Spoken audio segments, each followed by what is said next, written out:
Listen, if you like it, I love it. I'm following your lead on this. This is uncharted territory. These are conversations we never had in hip-hop. This is uncharted territory. Please forgive me for all my response. I don't know what to say on this. I gotta pray. Oh, man. All right. The cousin thing happened only one time because it was so hard to really express that. I talked to him about that, him and the whole team at the office in front of the big screen. So I sat down with Dave. I was like, man. No, what's up with your son, man? He's still your son, that's my nephew.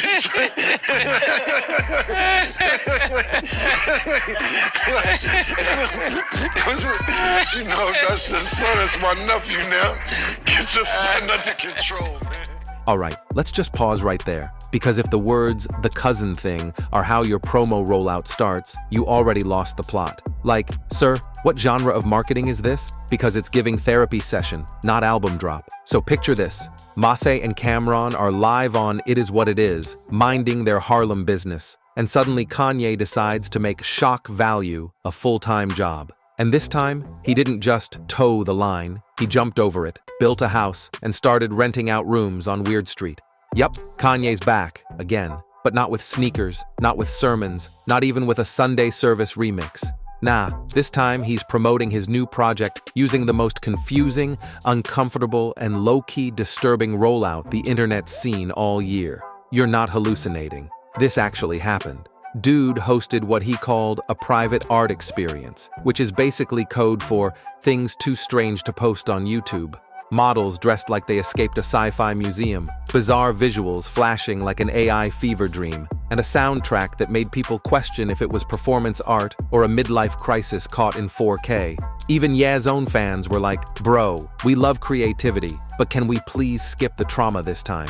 And that's where Masse and Cam step in, Harlem's finest, two guys who've seen every level of fame, chaos, and industry cap imaginable.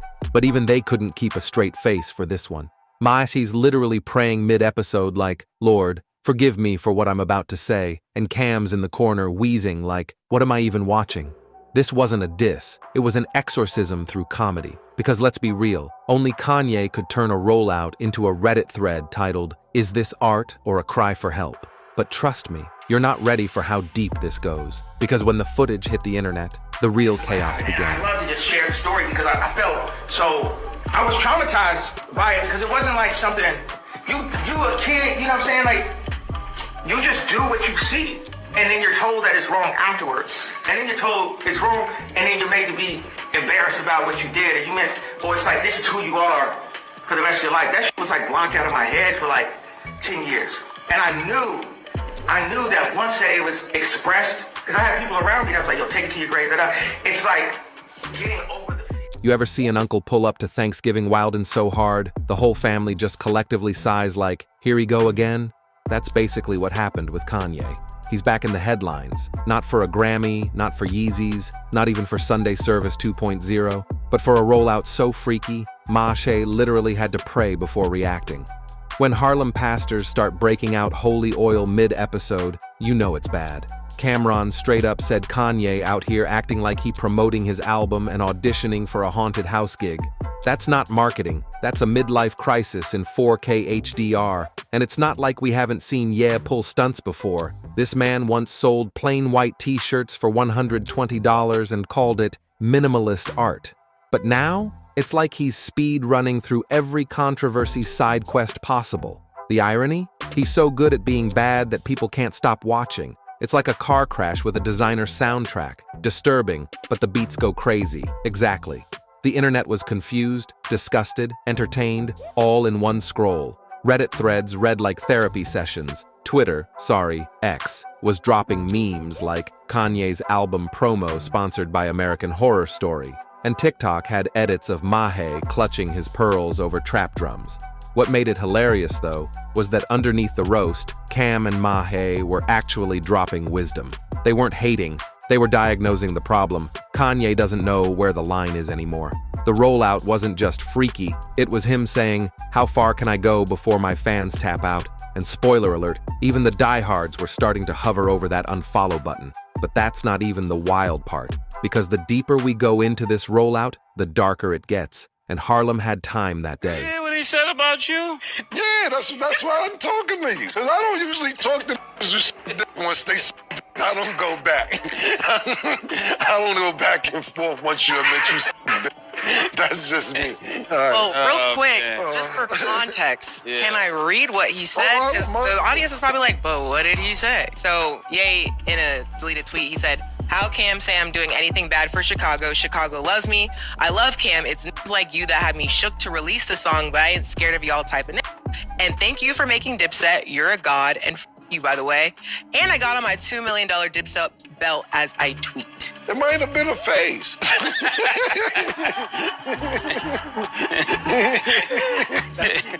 So what Cam is saying is that his whole phase is off. he can have his whole phase deleted.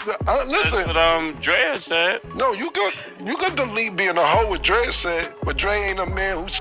That's what I'm saying. Alright, so this is where things officially left planet Earth. Kanye didn't just drop an album, he dropped an experience, but not the cool kind, like a pop-up shop or a listening party. No, this man hosted a series of secret art events that looked like if Black Mirror and the Met Gala had a baby during a thunderstorm. Picture it, models dressed like cryptic Renaissance ghosts, red lighting that screamed "run," and visuals that had people whispering, "Is this a listening session or a ritual?" And it's not like this is new territory for Kanye. Dude's been living in the performance art lane for a while. But this time, even his day one fans were like, "Yeah, this ain't genius. This is therapy with better lighting." Then Ye starts giving these deep, pseudo-philosophical speeches about trauma and identity mid-rollout, like he's hosting a TED Talk at an exorcism. The man said he was traumatized, which, okay, fair. But fans were like, "Bro, we came for beats, not a confession." Greater than Kanye's rollout feel like a cry for help disguised as an art project. And that's the thing, somewhere between the symbolism and the shock value, the music got lost. It wasn't marketing genius anymore. It was main character syndrome, deluxe edition. Even Mahe said it perfectly later on. Kanye used to push culture. Now he just pushes confusion. Like, bro, are you dropping an album or summoning an album? Because if I gotta decode it like a Da Vinci Code sequel, I'm out. But here's the plot twist.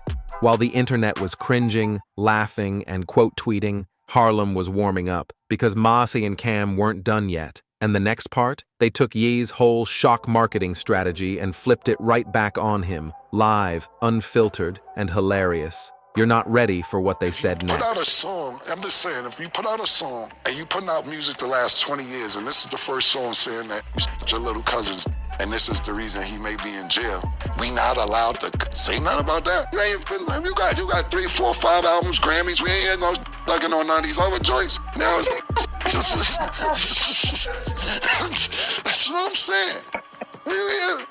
We had motherfucking Good Morning, then they like Good Morning, you know, the other shit with Pusha T.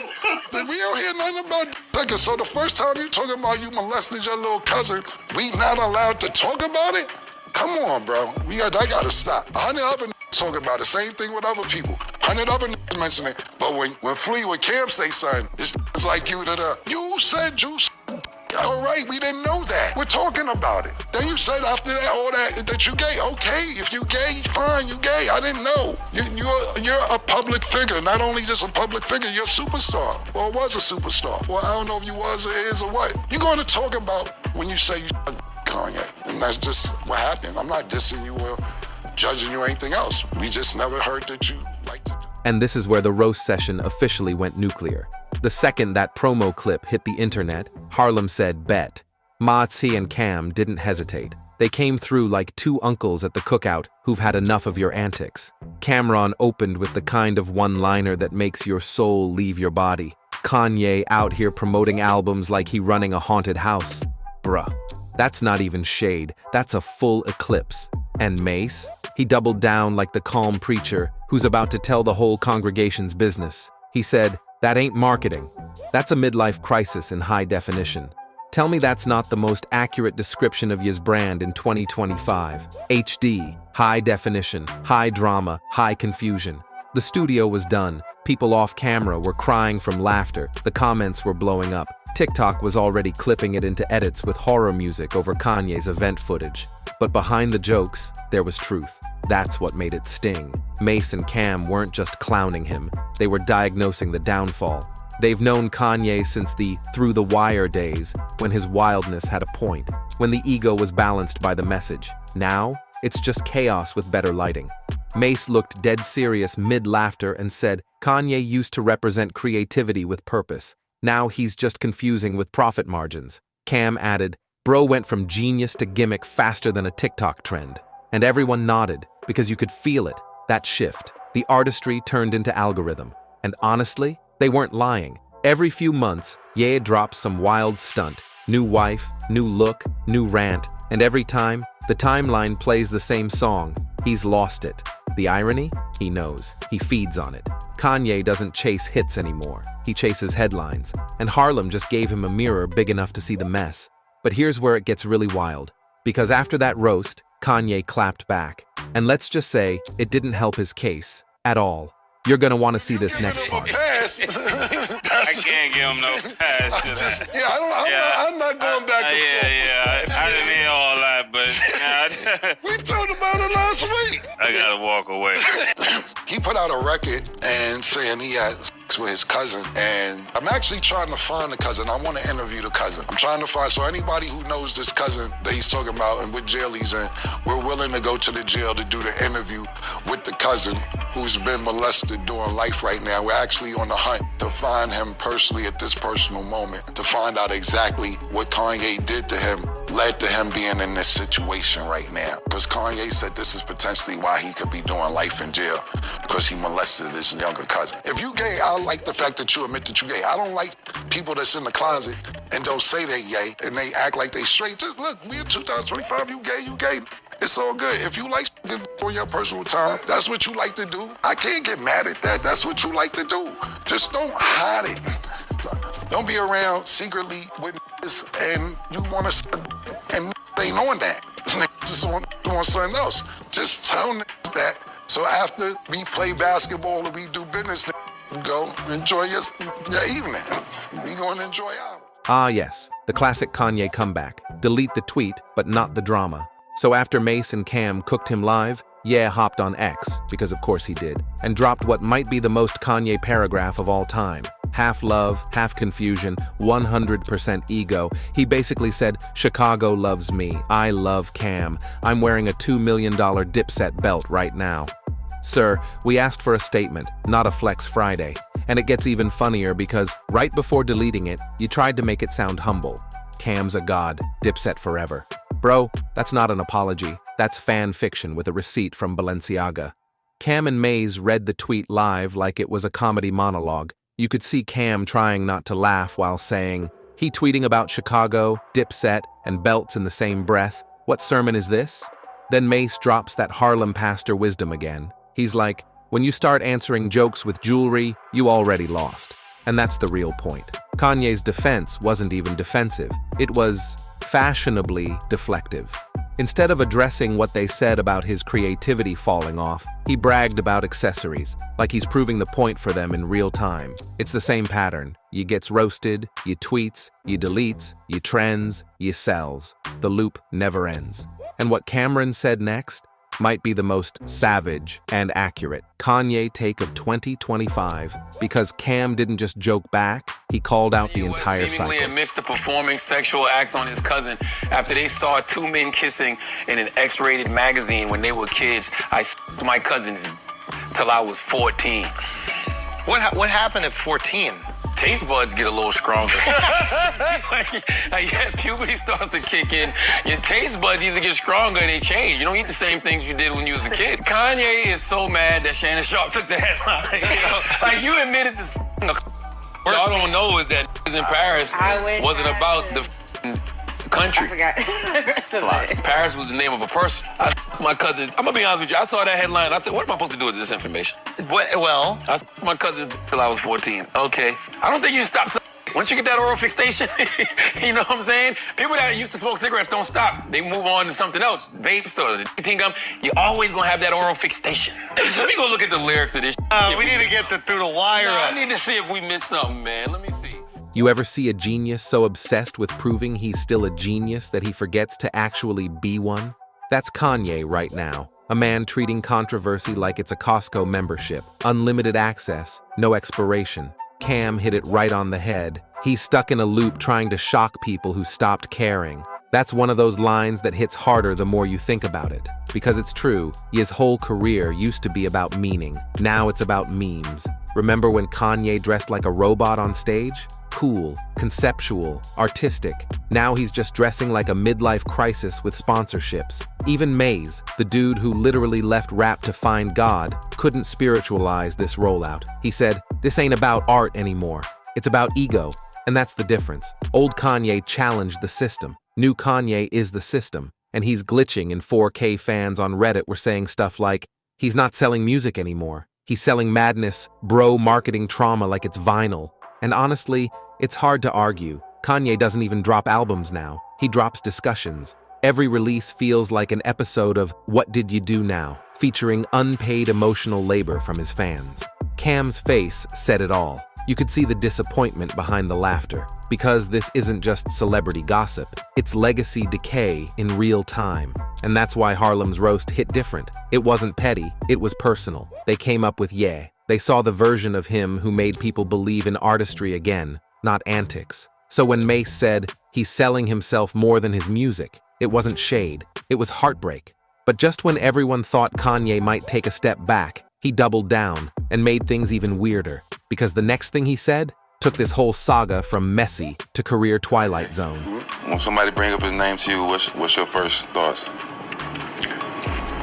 Kanye, he play crazy with who he want to play crazy with. You know what I'm saying? Like, yeah, that's crazy when it's convenient. Yeah. Facts. Yeah, I agree with you wholeheartedly on that, bro. That's what I think. Yeah, exactly. It's beneficial. Every time I see Kanye, I've seen Kanye about a year now, 2 years, about a year now ago. Was saying as a mother. Cam, you need some beats? I'm like, yeah. Yo, all right, cool, man. It's like, yo, I might around with you tonight. You going to Tully? Like, I'm just going to Tully and Bob. I pause and like talking about beats. I'm like, all right, cool. 2 days later, going crazy on the news and all type of stuff. Every time I see Kanye, he's perfectly fine. Yeah. And he be saying some true shit sometimes too. Yeah, off the wall. Yeah, I mean, I've never seen a crazy Kanye personally. Ever. And there it is, the roast that doubled as a reality check. Mace and Cam weren't just throwing shade, they were shining light on a truth no one around Kanye's willing to say out loud. The brand ate the man. Think about it, these are Harlem legends, guys who've lived through every era of hip-hop chaos, and they're still grounded enough to say, yo, we just miss the soul. That's not hate, that's nostalgia with honesty. When Mace dropped the bar, he used to have soul, now he just got Wi-Fi and followers, the internet combusted. X went into quote-tweet overdrive, TikTok made it a sound, Reddit turned it into gospel. Because everyone felt it. Kanye used to make you feel something. Now, he just makes you scroll. Cam backed him up with that perfect Harlem balance, part comedy, part sermon. We not mad at him. We just wish he'd go back to making music that meant something. That's tough love, not trolling. And what's wild? The comment sections agreed. Even fans who still ride for yeah were like, yeah, this one stings because it's true. But here's the thing, this whole moment was bigger than Kanye. It was about what fame does when no one tells you no, when art becomes algorithm, when the chase for virality replaces the chase for meaning. Mai and Cam didn't just roast a man, they diagnosed a generation. Because this freaky rollout energy, it's not just Kanye anymore. It's every influencer doing shock stunts for engagement, every artist mistaking chaos for creativity, every brand turning trauma into clickbait. You just happens to be the loudest mirror. And maybe that's why their words hit so hard, because we all see a bit of Kanye in ourselves, desperate to stay relevant, even if it means losing the plot. So yeah, Harlem torched him. but they also handed him a blueprint back to authenticity, if he's humble enough to hear it. Because at the end of the day, the music world doesn't need another headline. It needs heart again. And after that episode aired, the internet went absolutely nuclear. Within hours, the clips of Mace and Cam's roast were everywhere. From TikTok edits with dramatic captions like, "They said what we were all thinking," to Reddit threads dissecting every single line like it was a college lecture. People were saying it felt less like an interview and more like a Harlem intervention. Because here's the thing, these weren't random podcasters chasing clout. These were two industry veterans who came up in an era where your word meant something, where your music spoke before your PR team did. And when they decided to speak on Kanye, they did it with equal parts humor, heart, and heavy truth. The reactions split the internet in half. On one side, fans were applauding Mace and Cam for keeping it 100, finally saying what other artists were too scared to. They called them the last real ones left. But on the other side, there were diehard Ye fans calling it disrespect, saying Mace and Cam didn't understand Kanye's artistic genius. That word, genius, came up a lot. People online argued that Kanye's entire career has been built on blurring the line between brilliance and chaos. But now, it feels like that line's not blurry anymore, it's completely gone. And what made the moment hit even harder was the sincerity behind Mace's tone. He wasn't yelling, he wasn't chasing headlines, he was genuinely disappointed, like an older brother who watched someone with unlimited potential drift further and further into self-made isolation. He said Kanye's problem isn't that he changed, it's that he forgot why he changed. It's one of those lines that sound simple but sit heavy, the kind that makes the whole room go quiet. Meanwhile, Cam had the internet crying from laughter. His timing, his tone, the way he dropped those sarcastic jabs, it was pure Harlem gold. He compared Kanye's rollouts to haunted houses, midlife crises, and science experiments gone wrong. But even behind all that comedy, there was a message. Cam was saying, "Bro, you used to inspire weird. Now, you just perform weird." It wasn't just jokes, it was cultural commentary disguised as roasting. And the more people replayed the clip, the deeper it hit. Because Mace and Cam weren't just talking about one stunt, they were talking about a pattern. Every time Kanye's name trends, it's not about music, it's about another spectacle. And for two artists who came from an era where every bar, every line, every beat mattered, that shift felt personal. They watched the culture go from soul to shock, from lyrics to live streams, and Kanye was leading the charge. On Twitter, or X, depending on how you roll, fans were posting receipts, comparing Kanye's old music videos to his latest visuals. The Through the Wire era. Kanye, hungry, soulful, raw, versus the new Kanye surrounded by mannequins and cryptic symbols. One post that went viral said, "He used to rap about surviving a car crash, now he's selling confusion as art." That's how far the perception had fallen. But what really had people locked in was when the conversation turned from jokes to accountability. Mace brought up something powerful, that there's a difference between being misunderstood and being manipulative, and that Kanye was starting to play both sides. Every time he faces backlash, he calls it art. Every time fans question him, he calls it misunderstanding. It's like an endless loop of excuses wrapped in genius branding. And at some point, fans stop buying it. Cam jumped in with his signature Harlem delivery and said, "He's addicted to attention the way a kid's addicted to sugar. The crash is always coming." And that's the truth that most celebrities never admit. The same fame that built them eventually becomes the thing they can't live without. Kanye's not chasing inspiration anymore, he's chasing reaction. Every stunt, every headline, every viral post is just another hit of dopamine disguised as promotion.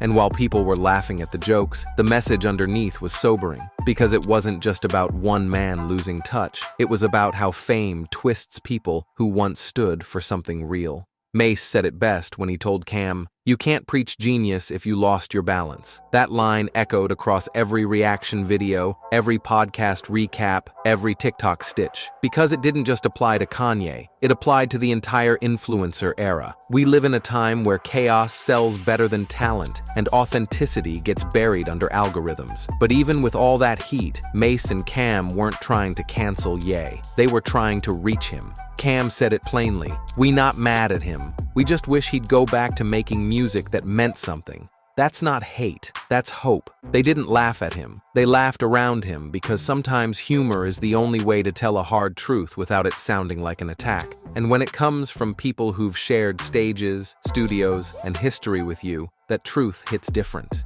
Now, while this whole thing was unfolding, TikTok was having the time of its life. Edits of the episode were getting millions of views. People were duetting Cam's jokes with captions like, "When your friend starts acting brand new" after one viral post. Others turned Mace's quote about Kanye losing his balance into inspirational audios. Like, people were literally using it over montage clips of gym workouts, motivational speeches, and even breakups. It became a meme with meaning. Then the memes got wilder. One viral post showed Kanye photoshopped inside a haunted mansion with the caption, "New Ye album drop, haunted by the past." Another one had Cam and Mace edited as Ghostbusters, holding mics instead of proton packs, with the tagline, "Who you gonna call? Kanye Busters." That's how the internet works. It takes the chaos and turns it into culture overnight. But underneath the jokes and the memes, a real conversation started brewing about mental health, ego, and the cost of constant reinvention. Mace pointed out something spiritual. He said Kanye's behavior looked like a man trying to fill a void that fame can't fix. That's not shade,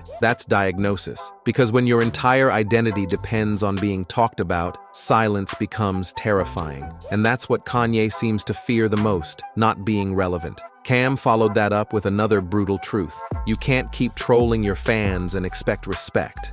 It was a reminder that at some point, every artist has to choose between being remembered for their art or their antics. And lately, Ye's catalog of controversy has been outgrowing his catalog of music. By the time the episode ended, fans were saying this wasn't just a podcast, it was a cultural reset. Two veterans sat down, cracked jokes, spoke truth, and in the process, reminded everyone what accountability sounds like when it's not clouded by clout. Mace and Cam didn't need trending hashtags. Their words hit because they came from experience, not outrage. And if you zoom out, this moment wasn't just about Kanye, it was about the entire entertainment industry. About how artists keep pushing boundaries to stay visible, even if it means losing themselves. It's the new fame economy, where outrage is currency and controversy is marketing. Kanye just happens to be the most famous case study of it. But here's where it gets poetic, because while Ye's being roasted online, those same conversations might just be the thing that wakes him up.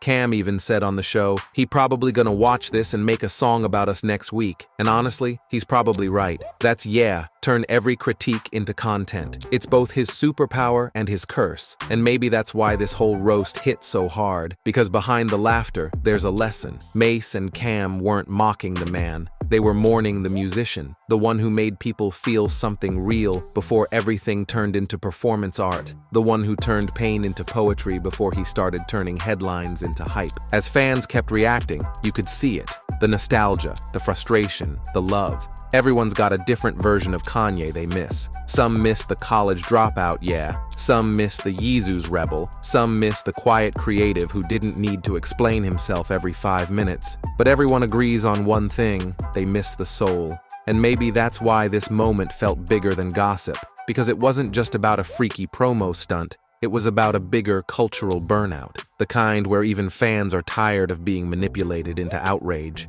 We crave authenticity again. We crave music that moves us, not marketing that confuses us. At the end of the day, what Mace and Cam did was hold up a mirror, not just to Kanye, but to the entire industry. An industry that rewards noise over nuance. And whether Ye listens or not, their message stands. Fame without foundation will always collapse.